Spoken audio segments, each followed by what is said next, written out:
টানা প্রায় 4 মাসের কর্মযজ্ঞে 18টি এরিয়া ধরে 150টি সুপারিশ করেছে নির্বাচন ব্যবস্থার সংস্কার কমিশন। তার মধ্যে উল্লেখযোগ্য নির্বাচন কমিশনকে জবাবদিহি করার ক্ষমতা সংসদীয় কমিটির কাছে ন্যস্ত করা, সীমানা পুনর্নির্ধারণে আলাদা স্বাধীন কর্তৃপক্ষ গঠন এবং স্বাধীন কর্তৃপক্ষের অধীনে ভোটার তালিকা প্রণয়ন।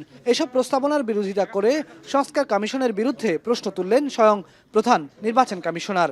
অনেকগুলো সুপারিশ আছে যেগুলো ইনকর্পোরেট করলে অ্যাকসেপ্টেড হলে ইলেকশন কমিশনের স্বাধীনতা খর্ব হবে। রোববার ইসি সচিবালয়ের মিডিয়া সেন্টারে নির্বাচন কমিশন বিটে কর্মরত সাংবাদিকদের সংগঠন reporters forum for election and democracy আয়োজিত RFED টকে অংশ নিয়ে সিইসি বলেন, সংস্কার কমিশনের সুপারিশ নির্বাচন কমিশনের স্বাধীন দায়িত্ব পালনের পরিপন্থী।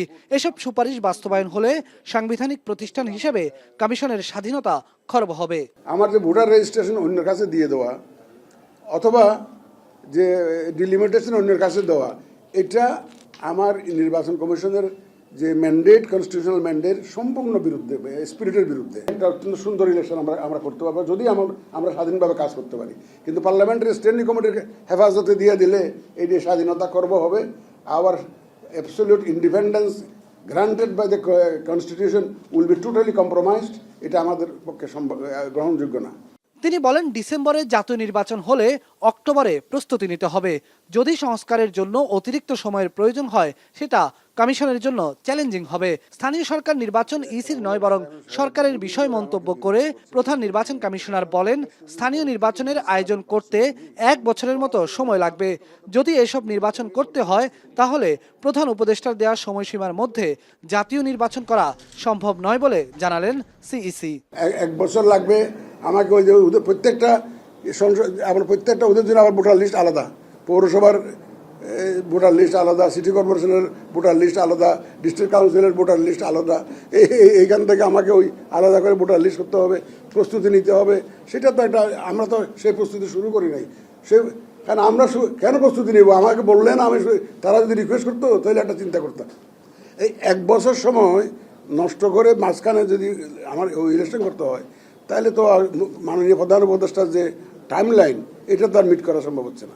আওয়ামী লীগ নির্বাচনে অংশ নিতে পারবে কিনা এমন প্রশ্নের জবাবে সিইসি বলেন, তা নির্ভর করছে শেষ পর্যন্ত দলটির নিবন্ধন থাকে কিনা।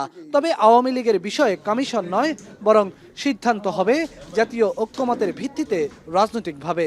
আওয়ামী লীগ নিয়ে অনেক পলিটিক্যাল ডিবেট চলছে। We are also waiting to see how the political debate is going to be resolved. একটা জাতীয় ঐক্যমত্য কমিশন হবে, হয়তো বা ওখানেও আলোচনায় এসে যেতে পারে, হয়তো বা এসে যেতে পারে। তোরা আলোচনা করে, এবং আমরা মাননীয় প্রধান উপদেষ্টার অফিস থেকে শুনেছি, প্রেস উইং থেকে শুনেছি যে ওনারা ওই আওয়ামী লীগ ইলেকশন করবে কি করবে না এটা রাজনৈতিক সিদ্ধান্ত হবে, রাজনৈতিক দল সিদ্ধান্ত নেবে, এই ধরনের একটা বক্তব্য। জাতীয় নির্বাচন আয়োজনে আইন শৃঙ্খলা বাহিনীর উপর পুরোপুরি নির্ভর করতে চায় না নির্বাচন কমিশন। প্রধান নির্বাচন কমিশনার বলছেন, জনগণই পাহারাদার হয়ে থাকবে সকল অনিয়ম ঠেকাতে। প্রয়োজনে কাজে লাগানো হবে বিএনসিসিকে। বেলায়েত হুসাইন, এখন, ঢাকা। একনল হ্যান্ড ওয়াশ 100% প্যারাবেন ফ্রি, তাই নিরাপদ হাতের জন্য আস্থা রাখুন একনলে।